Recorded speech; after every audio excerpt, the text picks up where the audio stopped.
Okay, hello, it's me again. So today, this is probably not going in the footage, but whatever.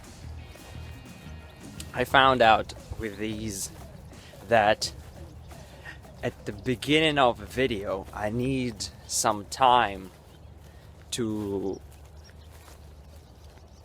really get my flow, let's put it that way, because usually at the beginning of the video I'm very slow, like you can observe right now. There's some people on the giant sand mountain, which doesn't really bother me because I don't really want to go towards that sand mountain anyway, but we'll see. So it takes a little time for me every time I start an episode to get my flow going. At the beginning it's just rambling and slow thinking, not being in the zone, you know. Perhaps over time I'll experience it more, but as of right now, when I'm only beginning to force myself to try to do vlogs every day, it perhaps this is a new thing for me that I recently discovered. I cannot just go on camera and be like, oh yeah, I'm in the zone. It's a little more complicated than that. So today I wanted to talk about the concept of being versus dreaming, of reality versus perception, let's put it that way. And now the concept of reality is itself a very strange thing, because well, we're gonna see. When we talk about reality, well, reality itself is not really strange, but when we start talking about reality as opposed to some non-reality, it becomes fiddly. Because how do you define this borderline if you want to do it? Man, as always, damn wet. Okay,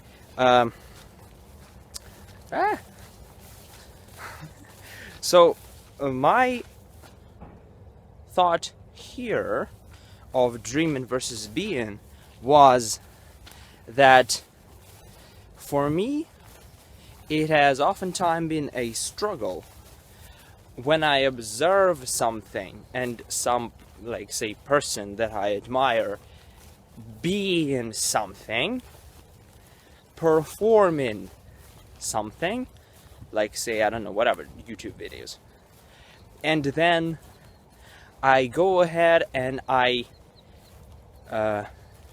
place myself in their shoes, like in this observed reality of their life, and I'm like, hell yeah, I want to do that too.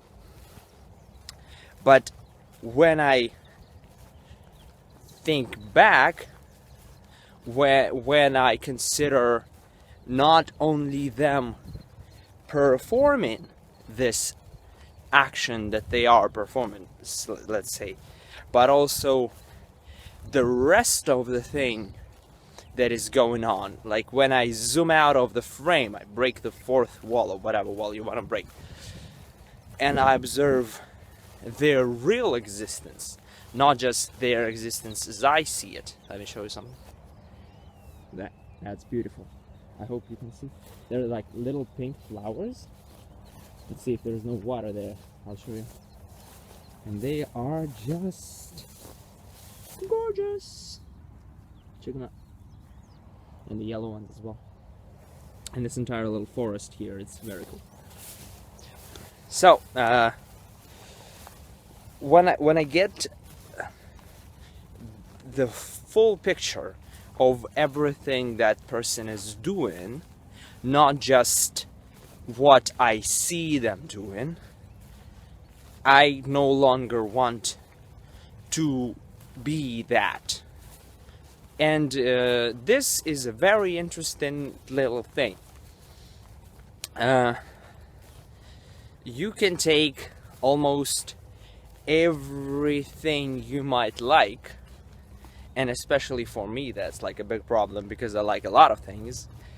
And then you can, after exposing yourself to this content that you might enjoy, be it whatever, be it YouTube, be it, say, art or books or whatever whatever you want to call it, and then trying to apply that to yourself, like when you just expose yourself to their content, to their outwards expression, to their work. I don't know, the expression was perhaps a better one. Their outwards persona. You're like, hell yeah, I want that too. I think that's cool. For some people, it might be because, so for example, they want to be famous or anything like that. For me, it's a little bit different, since I don't really care about being famous by itself. What I care about is doing self-expression in such a way that, is, how do I put it? I guess it's authentic. I don't really like that word, because I think that we are never really authentic, because we are always ever changing. But I guess you can call it authentic in that you are expressing a part of yourself that is like real. Through your work, you show humanity. You show some sides of your life. You show let's call this doing what you really like to do. But it's more of a, not like you like to do it, but more of a you would do that. To distinguish between these, I'd say we don't really get artistic pleasure, say, from somebody who is just doing their job. I don't know, like a plumber. Plumber does great work, very respectable, but you don't extract artistic pleasure from that unless he's all about plumbing, I don't know, and he's very into plumbing and he starts rambling philosophical about plumbing and whatnot, which is totally possible, but I've never met a plumber who did that. Because for the plumber, this job is just something that he does. It's his work.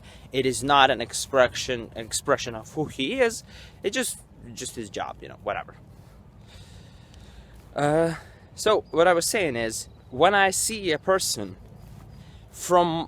who seems, from my perspective, to be authentically, I don't like that word, but whatever, expressing. Okay, there's a car here, and it's riding somewhere. I don't like it. Who is authentically expressing themselves through whatever means.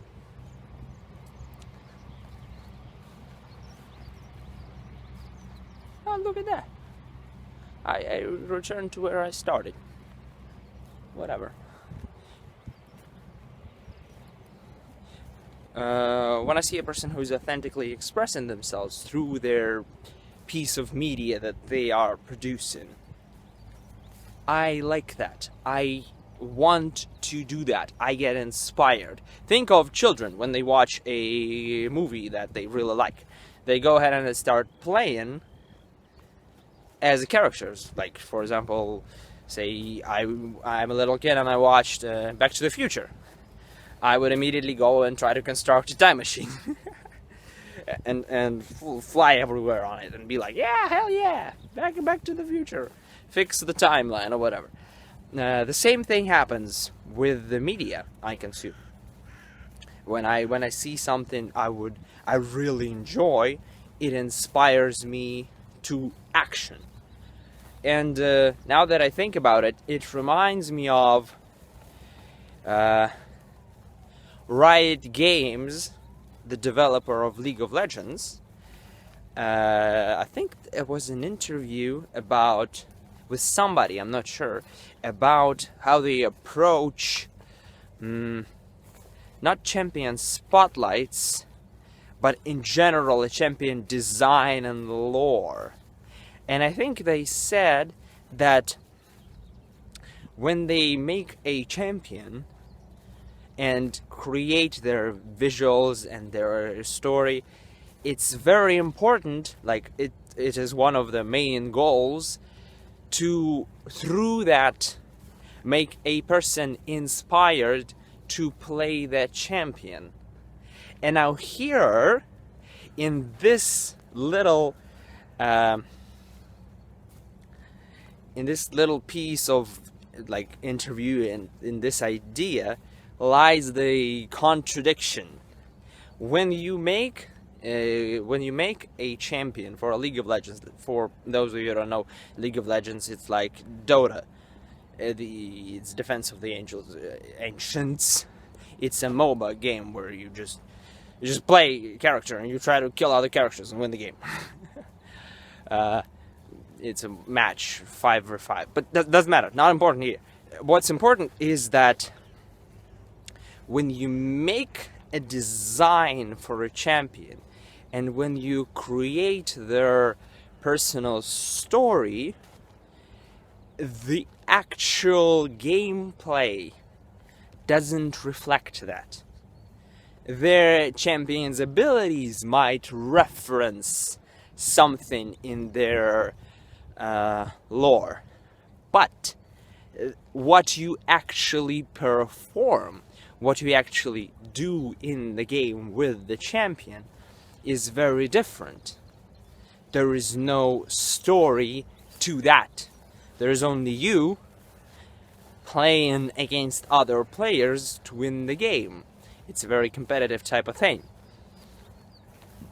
There is no role play in it. Well, you can, but it's not how the game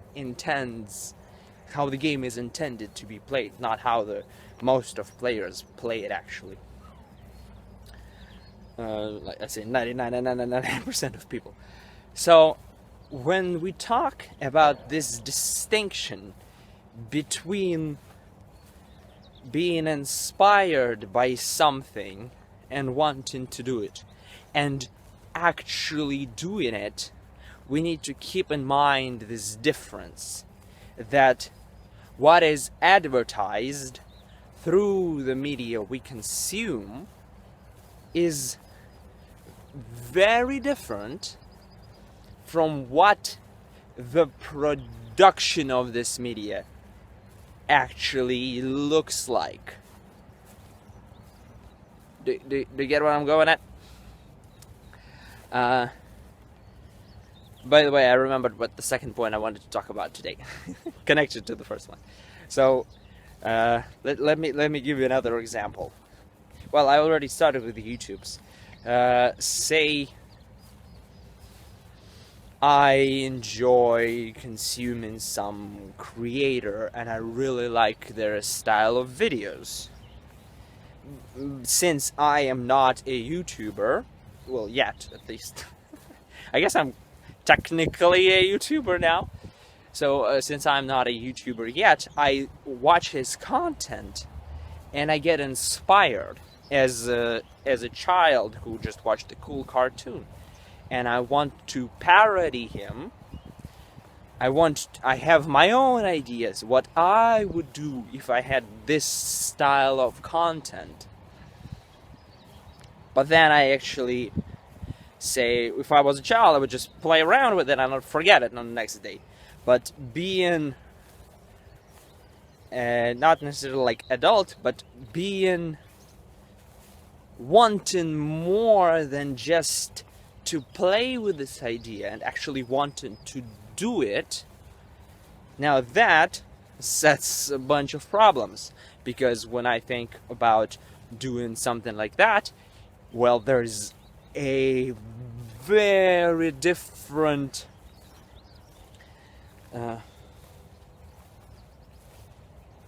set of principles on the other side, okay? I'll give you this. A cool, informative video about some cool, informative topic. And I'm like, hell yeah. I want to do something like that about a topic that really interests me. And then I find out that in order to do that, the person who made the video did like 2 months worth of research and writing a script. And during the time he also worked on other videos. And for me, I'd say that would be extremely difficult. Because there's such thing as work ethic. I'm not really sure what it means because I never looked into it. But how I work is I drill into the topic very hard for like days on end, and I don't come out of this state. I may sacrifice sleep because I don't care. I fall asleep when I'm too tired to go on. I will sacrifice eating again because I just don't notice time going by. I have this very strange, I guess it's like crunch, but it's self-induced, I guess. So that I just get lost in a topic and I study it from all sides and whatever. I just do everything I want with it. I violate it as much as I want. And then I'm done with it. Whenever I've satisfied everything I wanted to know about the topic, I'm like, okay, whatever. I'm done with this. And I move on to something else. Or perhaps I take a little break and play video games for like a day or two. So that's kind of how I do. And this has really impacted my... how do I put it? My, not necessarily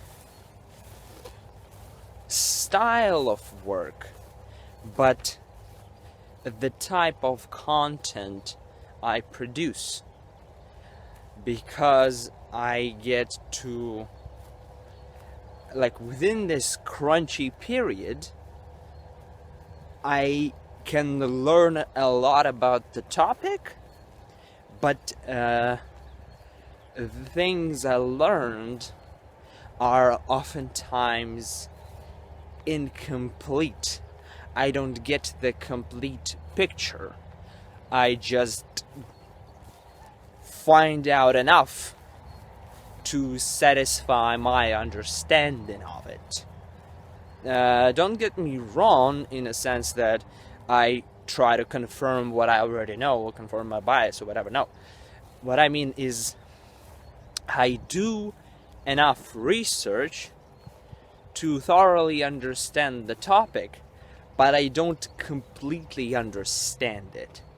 I just know enough to work with it.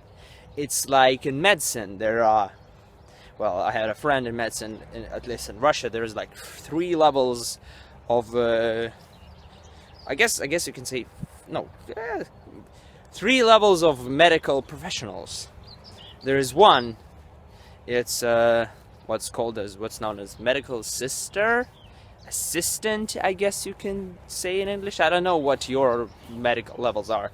I've never had any hospital related speech thrown in my face in English. So you have your assistants, who are the people who know how to do basic medical procedures. They can perform, like they can do a vaccine injection, they can do very simple things, stop the blood, like bandage you up, something like that. Then you have, they are like robots. They know what needs to be done. They take symptoms of a person and they can apply a simple procedure after that. It's their job, like say a plumber's job. Plumber comes, plumber sees the problem, fixes the problem, that's it. Now we have the next level, which are, what do you call it?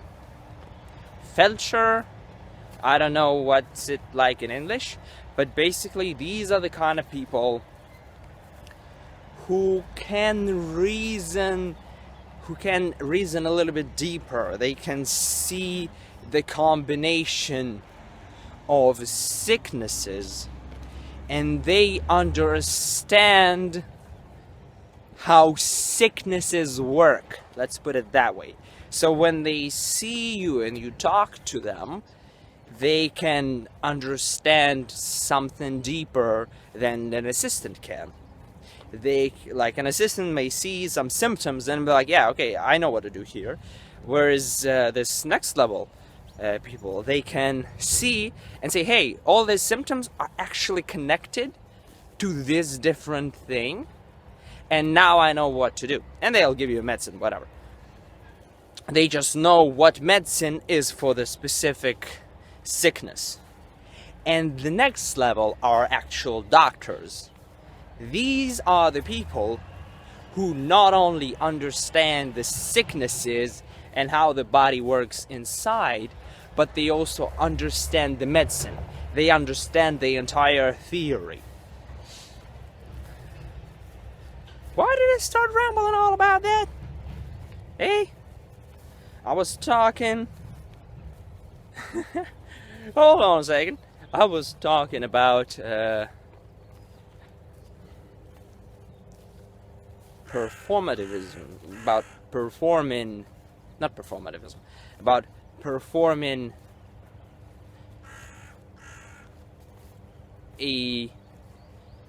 about observing a media face and then trying to replicate it, but it is a lot different than that. And then I said that and then I said that a person who actually does a well-researched video, they put 2 months work into the script, and they do the script. And I said that for me it's unbearable because I'm a very dumb person. Okay, yeah, fine. I was talking about how I do research, in that I crunch for a bunch of days into the subject and without sleep or food or whatever, because that's kind of how my character is. And I found out enough to understand how it works, and that was supposed to be an example for what I find out. I find out enough to understand the shit. Okay, I'll try to there's like a giant water thing with the dirt here, and I'll try to cross, but I'm not sure if that would be if I would succeed. So I basically, when I do research, I do enough to understand how a concept works. On this second level of medicine that I was talking about, I understand how it works in general, and I can reason about it, and I can make conclusions. But I don't do enough to become an actual doctor in this subject. I don't know the most deepest intricacies and connections and meta everything about it. I may know fragments of this, but not everything. So, and in order to make a proper video like that, you need to dig really deep into the subject and understand thoroughly all its connections and everything. That's why they take so much time, months and months of research. And now, for me, that becomes a problem. Not because I'm lazy, I don't want to do it. It's because I've never done that, and the way in which I do things is different. So, and it isn't necessarily like a bad thing. Let's put it that way. Not everyone gets to become a professor and a doctor in their respective field. We also need people of less competency to do other kinds of work.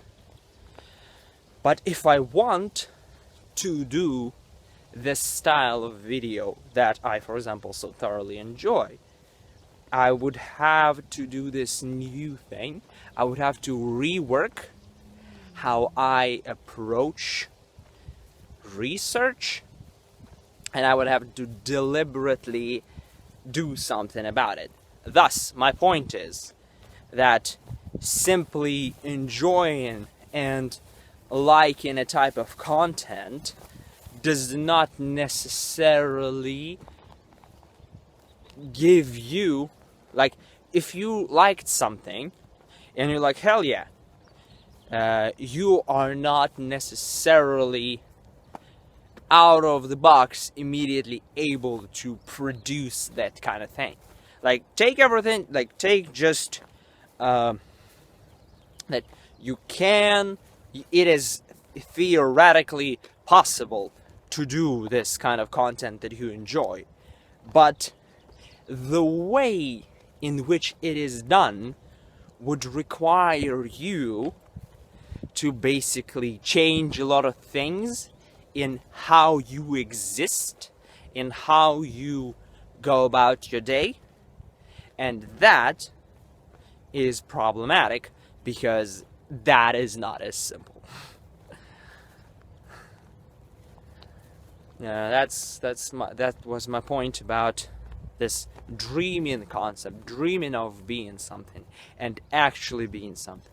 So to summarize, dreaming of being something, wanting to do something cool, does not only include doing that cool, but also changing your mode of being. Your existence might need to be very much different in order to achieve something like that, because it is a product of unseen forces. This result that you want to do, it is a product of unseen forces and all sorts of things that you never thought about. Oh, look at that. Look at this. This is just beautiful. Then we have the darker ones, then we have the brighter ones, and we have some pink ones over there. I don't see a single completely white one. Perhaps here there are no white ones. Or maybe the white ones are actually pink, just very pale pink, that I have some color problems and I didn't observe. Maybe? Yeah. Beautiful. This is a very dark one. Let's check this out.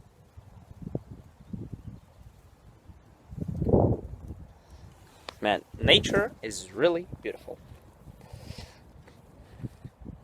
Like, say I watch some nature documentary and I'm like, hell yeah, that's an epic nature documentary, and theoretically I can do something like that. I can research about a topic that really interests me. I can write all the scripts and shit like that, and then I would have to film it and everything. But the process of doing all of that would dramatically change how I exist.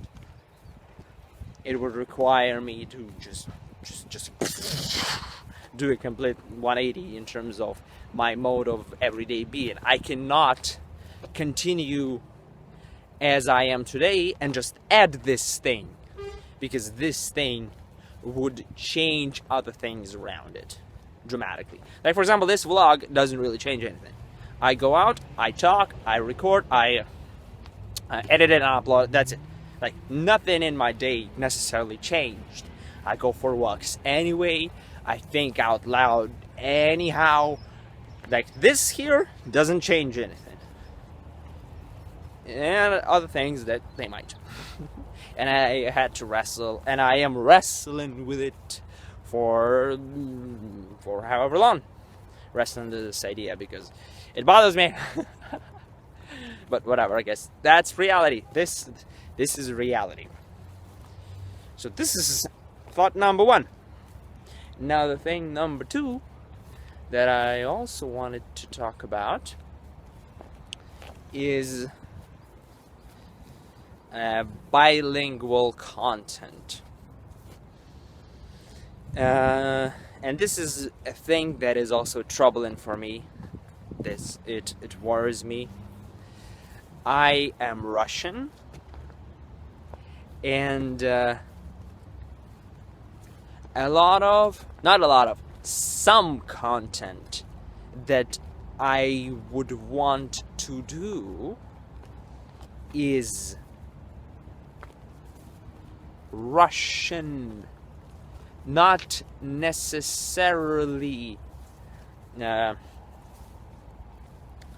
do I put it?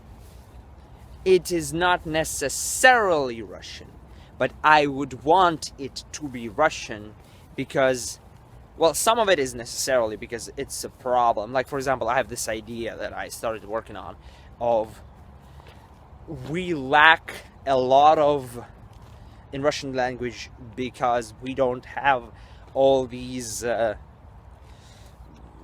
public discourses that you have in the English-speaking world. We are very conservative and backwards country. We don't have the dictionary to speak about things that is discussed elsewhere. And thus people in my country who discuss things, who discuss the problems that really define today's modern discourse in politics and in philosophy and everywhere, have to borrow the words as they are, because these words are specific. They become symbols, this like signifiers of special concepts, and when we try to translate them, they lose that symbolism as in a philosophic discourse, because no words translate completely. Like, for example, the word abuse, we don't really have an equivalent of that. We have the closest thing, I guess, is usury, something like that. But again, we don't really have that. We have abuse in a specific context of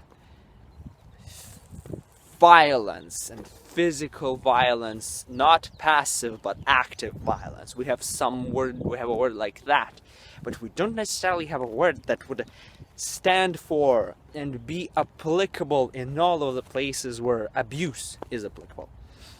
So one of my videos that I wanted to make and that I'm thinking about is how concepts are to be approached and translated and like used in Russian discourse, and even if that is important, like, should we do that or should we stick with just English words for all these things, because we just use the translate of the English words to talk about it. But that is a big deterrence for a large part of the population of Russia, because we have this very nationalistic part of a society, and it's a very big part, who hate all things foreign. It's nationalism in its sickest way. They like, oh, I guess you can call it fascistic, because they are obsessed with decay, and they always talk about the decay in West, how West has decayed. And if you start talking to them about a concept that, like, for example, you cannot talk about LGBTQ people with them, because they're like, oh, there's decay in West, there's degenerates, which is why I call them fascistic. Because this is a fascistic terminology, a fascistic worldview, a fascistic way to understand and look at things. So, what I was saying? Yeah, when I want to talk about them, about something not necessarily fascistic, like for example domestic abuse, domestic violence. We have some very big problems with that in here, Russia. Just disgusting, terrible. Situation is just, let me just puke all over the dirty floor. So, what was I saying? If I want to talk about that and write a populism, like inspired, populism-driven article about that, and if I use the translator word abuse, they'll be like, oh, okay, this is the degenerate West guy. So we need to be able to talk to them, but that would require us to somehow use the words that already exist, and it's yeah, that's the idea of my video. And this video would necessarily be Russian. Yeah. And another one, well, I guess this one would not necessarily be Russian, but this one I want to be Russian, is about the military and Jean Baudrillard idea of triumph of the object over the subject.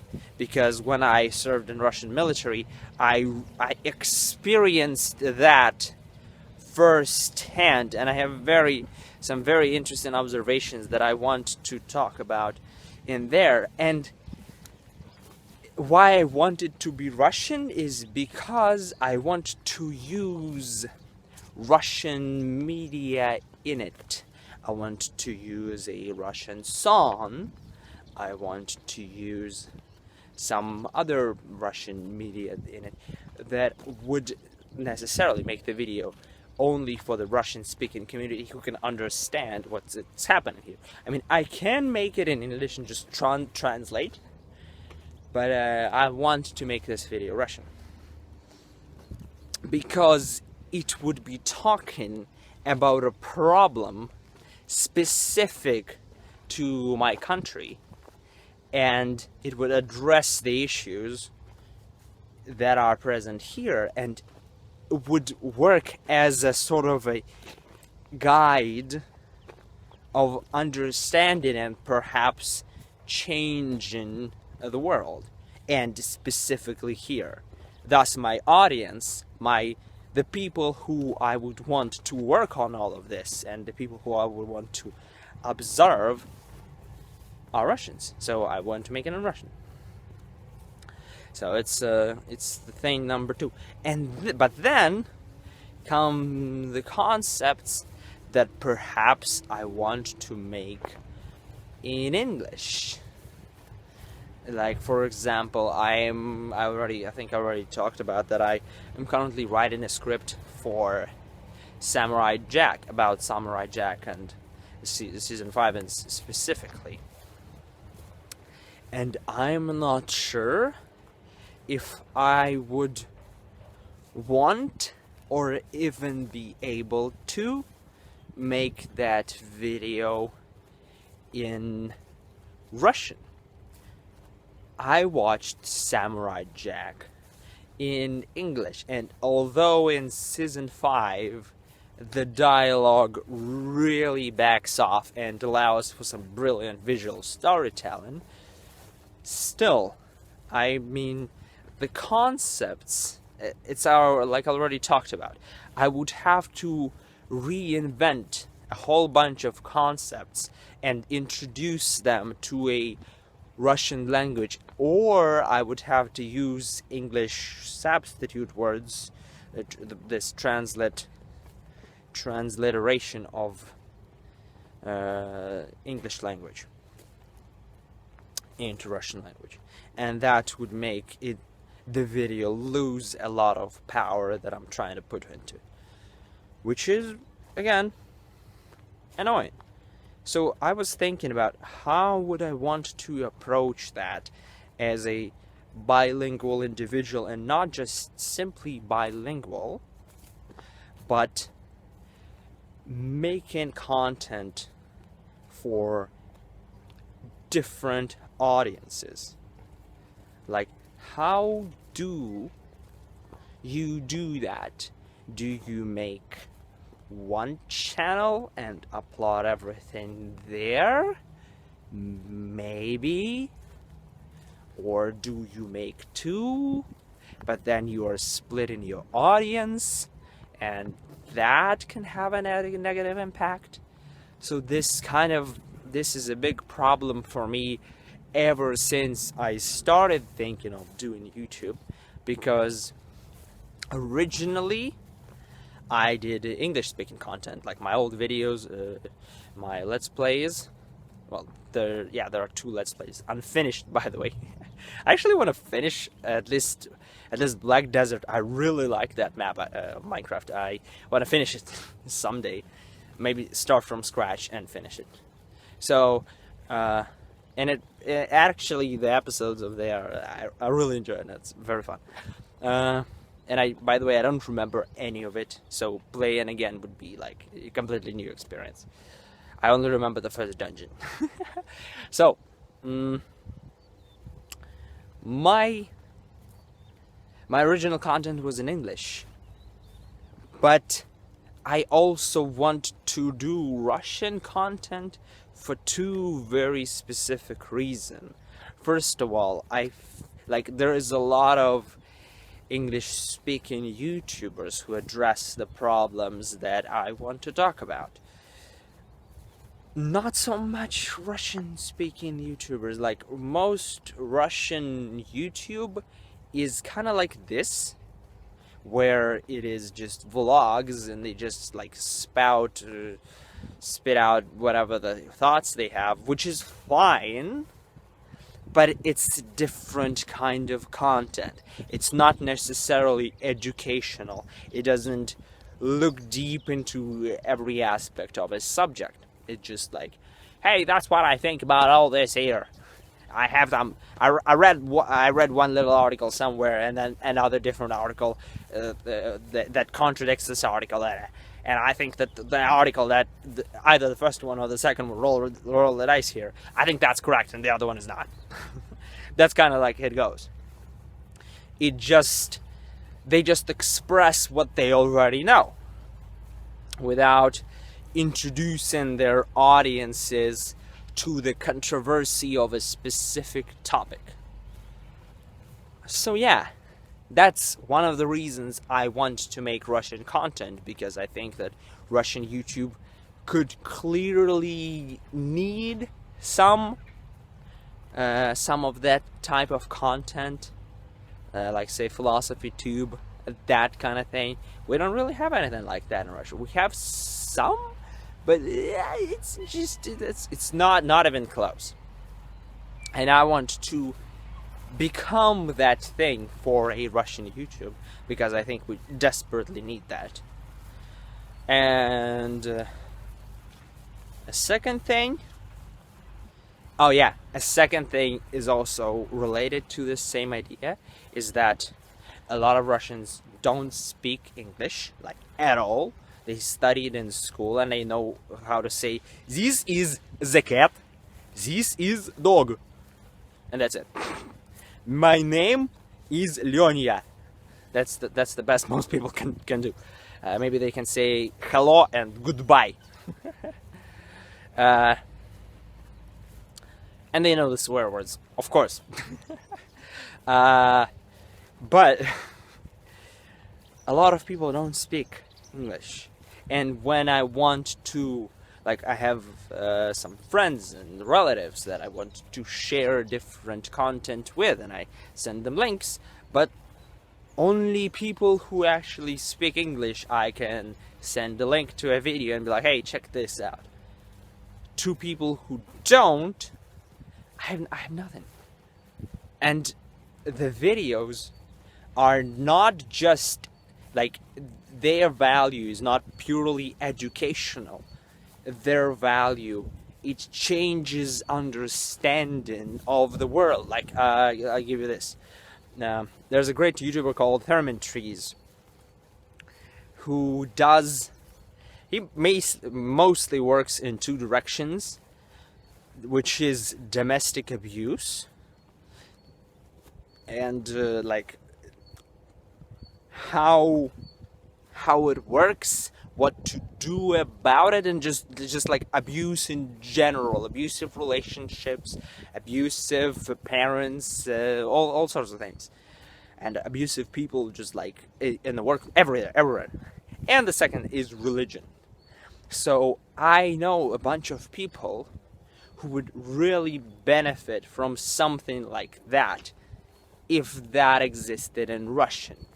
Not just the vlogger who just sits there like I'm right now and like, oh yeah, no, I think abuse is it's very terrible, it's disgusting, you know. If you're being abused, that's just so sad, it's so sad. You know, you should really say fuck you and move to a different city. Of course, valid points, but the person who is being abused doesn't think he's being abused. That's how this kind of thing works. And Herman Trees does very good theoretical videos that that give you the moral and philosophical framework to spot abuse and understand what is going on here, what is happening in your life, like what, say a person abuser is doing some action, and Herman Trees, he doesn't say abuser, he says this action, it does this. This is the result.